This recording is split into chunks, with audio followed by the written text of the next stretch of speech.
असो वा असो अंधार रण मैदानी लढे.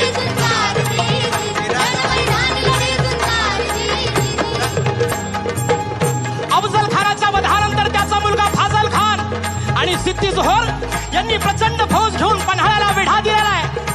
पण शक्तीपेक्षा युक्ती महत्वाची असते. महाराजांनी शिवा काशी यांना बोलावून घेतलं आणि विचारलं, शिवा आमचं रूप घेऊन सिद्धीला भेटायला जातोस? आणि शिवा म्हणाला, वही महाराज जातो की. आणि मग काय घडलं? काय रात्रीच्या पहिल्या प्रहरास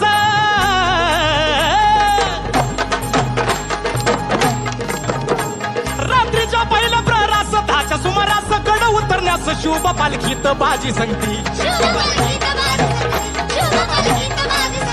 पावसानं ओली झाली धरती, रात अंधारी मावळ चालती. दुसऱ्या पालखीत शिवा काशीत मोठ्या रुबाबात चालला दादा.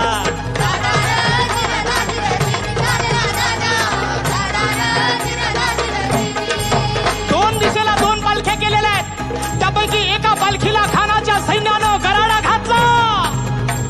पालखीतनं शिवाला बाहेर काढलं, सिद्धी समोर बसवलं. तोवर बातमी आली, हुजूर हुजूर शिवाजी भागाया, शिवाजी भागाया. आणि कडाच्या सिद्धी त्याने मेहनतून तलवार काढली, शिवावर धरली. सच बता तू कोण है, वरना मारा जाएगा.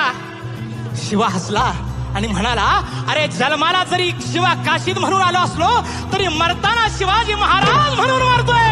हे भाग्य काय कमी आहे का? आणि कडाच्या सिद्धीची तलवार चालल्या गेली आणि शिवा संपला गेला.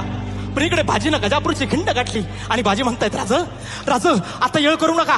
तुम्ही निम्मी फौज घेऊन विशाळगडावरती रवाना व्हा. आम्ही खिंडीत राहून शत्रूंना अडवून धरतो.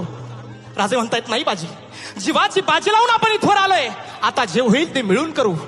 आणि बाजी म्हणतायत, नाही, लाख मेले तरी चालतील, पण लाखाचा पोशिंदा जगला पाहिजे. लाखाचा पोशिंदा जगला पाहिजे. आणि मग त्या खिंडीच्या तोंडाला काय प्रकार झाला? काय काय उभा राहून बाजी खिंडीला, विनवणी करी शिवबाला. तुम्ही सुखरूप इथं न जावा, तोप उडवावा द्यावं इशाऱ्याला.